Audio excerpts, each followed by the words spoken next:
clue. It's like he's just vaporised. The search for Gus. We've got a unique situation, such a rural, isolated area, when a 4-year-old goes missing. How could he vanish without trace? They just don't disappear into thin air. They have to be somewhere.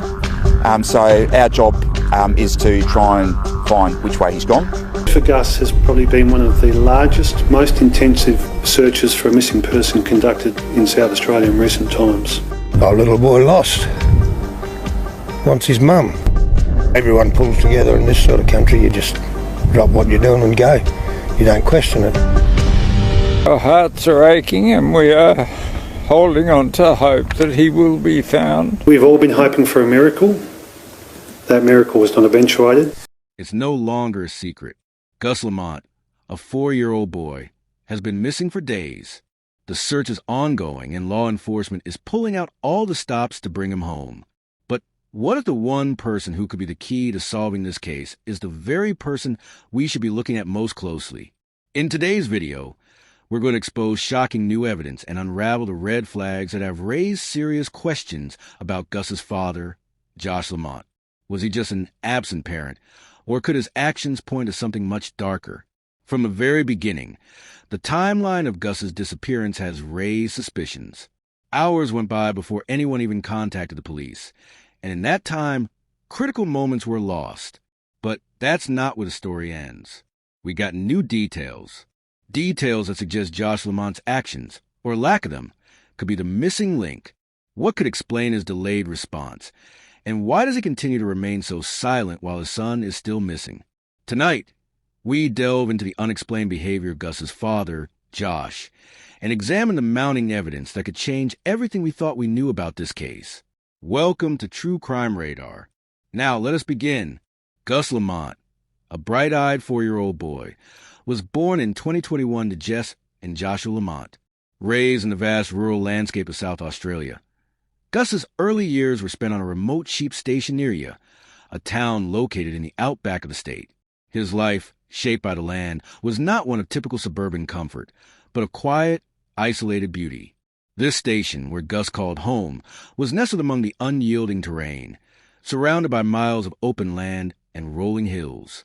It was here, far from the bustling cities, that Gus would have experienced the joys of childhood, running through the open fields, playing by the sand near the homestead, and feeling the breeze of the Australian outback.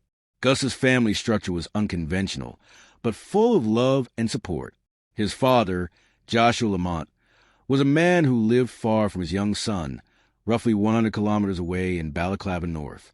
Despite this distance, Joshua remained part of Gus's life, though the nature of their relationship and the extent of their interactions are somewhat unclear. Gus's mother, Jess, lived with Gus and his younger brother, Ronnie, at the homestead, and they were heavily involved in the day-to-day workings of the station. It was Gus's maternal grandparents, Josie and Shannon Murray, who played a pivotal role in raising him. Josie, in particular, was deeply involved in his care, and it was often said that she and Gus shared a special bond. Josie, who had been a primary caregiver to Gus, took on the responsibility of looking after him when Jess was busy with other matters on the station. Gus's father, Joshua, while living a considerable distance away, was still connected to his son's life. It was reported that Joshua visited the family at the station, though he did not live there full time. Gus's father had a past in country music, having performed as Billy T in South Australian pubs before his life took a different direction. His relationship with Jess, Gus's mother, was complicated and marked by significant family clashes, particularly with Josie, Gus's transgender grandmother. These tensions in the family have been ongoing, contributing to a dynamic that appeared fractured in nature. Joshua's personal life and his strained relationship with Jess, coupled with his physical distance from the family, created an unsettling backdrop to the events that followed Gus's disappearance. Come to come as a shock to our family and friends. We're struggling to comprehend what has happened. Gus's absence is felt in all of us, and we miss him more than words can express. Our hearts are aching, and we are holding on to hope that he will be found and returned safely. The search efforts continue for days, but each passing hour seemed to make the mystery even more unsettling. By the 10th day, the search was officially scaled back. I spoke to some of the police toward the end of day 2. I think they'd already ruled out that the child had been taken, and they'd already ruled out that there's been any family harm. They knew that they were just looking for a lost child. I know this family very well. They're the best people you can get. As I said, honest, reliable, trustworthy. The timeline of Gus's disappearance, combined with his father's absence and the family strain dynamics, raised immediate questions about what happened that day. What role, if any, did Joshua Lamont play in the disappearance? While the search for Gus began promptly after Josie contacted the authorities, there were a number of red flags that began to emerge in the early hours of the investigation. One of the most noticeable red flags was a delay in reporting Gus's disappearance. Although Josie acted quickly to search for Gus and eventually contacted the police, there was a significant time gap between Gus's disappearance and when the authorities were alerted. It wasn't until 8:30 p.m. that Josie reached out for help, 3.5 hours after Gus was last seen.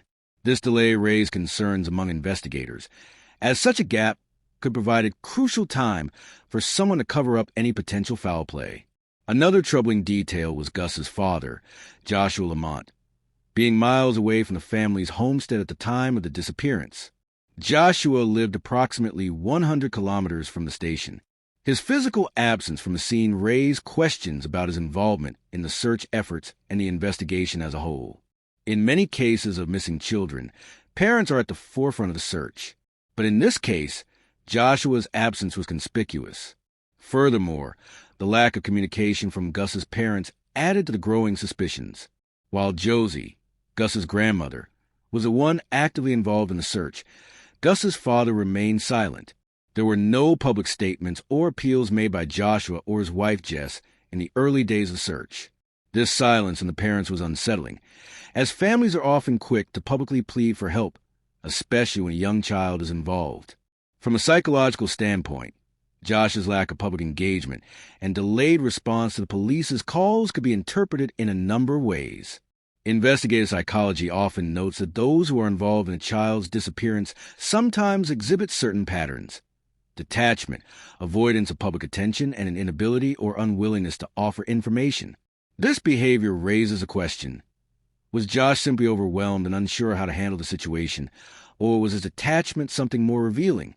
In Josh's case, his silence and delayed involvement could be perceived as an attempt to distance himself from the incident. This absence of visible emotional response, especially when the situation calls for urgency, does not align with the expected reactions from a parent desperately trying to locate their missing child. As the search for Gus Lamont continues, several theories have emerged surrounding his disappearance.